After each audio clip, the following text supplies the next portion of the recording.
Tuhan bersamamu dan bersama rohmu. Inilah Injil suci menurut Matius. Dimuliakanlah Tuhan.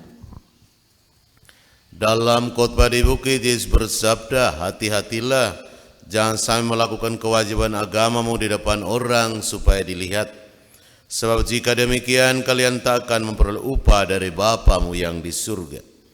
Jadi apabila engkau memberi sedekah, janganlah engkau mencanangkan hal itu, seperti yang dilakukan orang-orang munafik di rumah-rumah ibadah dan di lorong-lorong, supaya dipuji orang. Aku berkata kepadamu, mereka sudah mendapat upahnya. Tetapi jika engkau memberi sedekah, janganlah tangan kirimu tahu apa yang diperbuat tangan kananmu.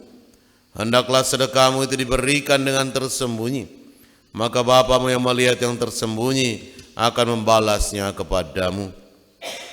Dan apabila kalian berdoa, janganlah berdoa seperti orang munafik. Mereka suka mengucapkan doanya dengan berdiri dalam rumah-rumah ibadat dan di tikungan-tikungan jalan raya, supaya mereka dilihat orang.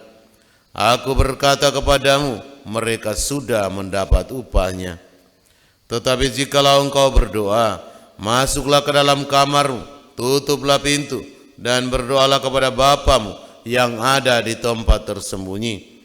Maka Bapamu yang melihat yang tersembunyi akan membalasnya kepadamu. Dan apabila kalian berpuasa, janganlah murah mukamu seperti orang munafik. Mereka mengubah air mukanya supaya orang melihat bahwa mereka sedang berpuasa. Aku berkata kepadamu, sesungguhnya mereka sudah mendapat upahnya. Tetapi apabila engkau berpuasa, minyakilah kepalamu dan cucilah mukamu, supaya jangan dilihat orang bahwa engkau sedang berpuasa, melainkan hanya oleh Bapamu yang ada di tempat tersembunyi.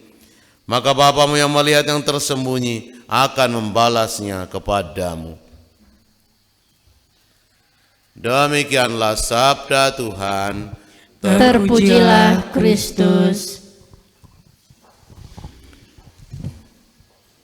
Suster, Bapak, Ibu, saudara-saudari umat beriman yang terkasih, manusia pada dasarnya suka pamer, suka dipuji, suka diangkat dalam pembicaraan, supaya merasa bahwa harga dirinya tinggi.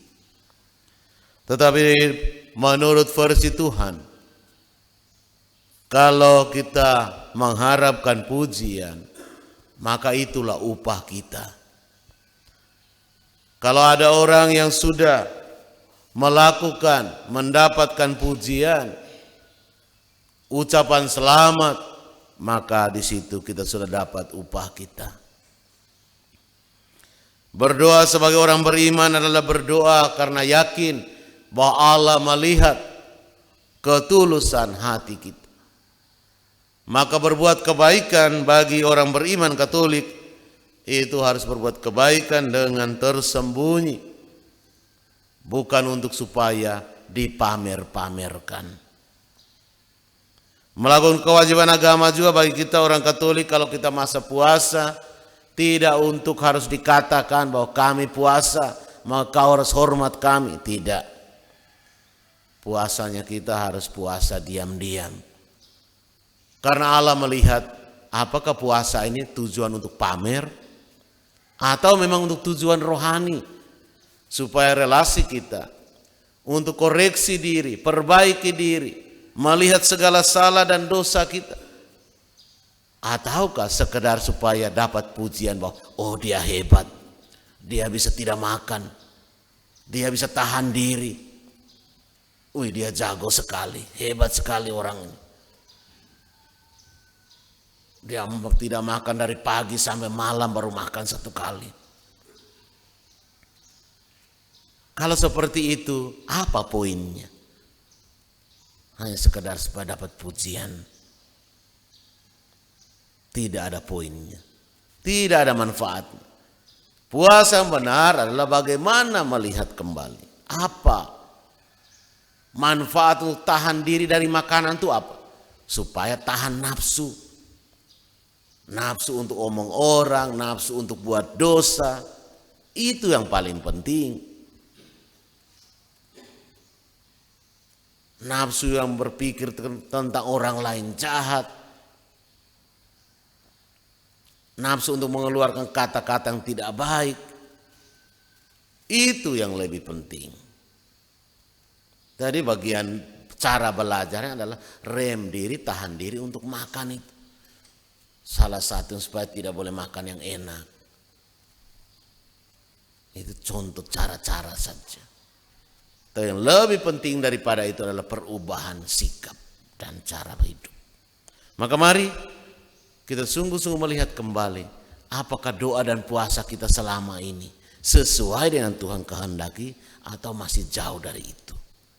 Semoga kita dimampukan oleh Tuhan untuk sampai pada inti doa, inti puasa, inti melakukan kebaikan sesuai dengan Tuhan harapkan. Tuhan macam apa?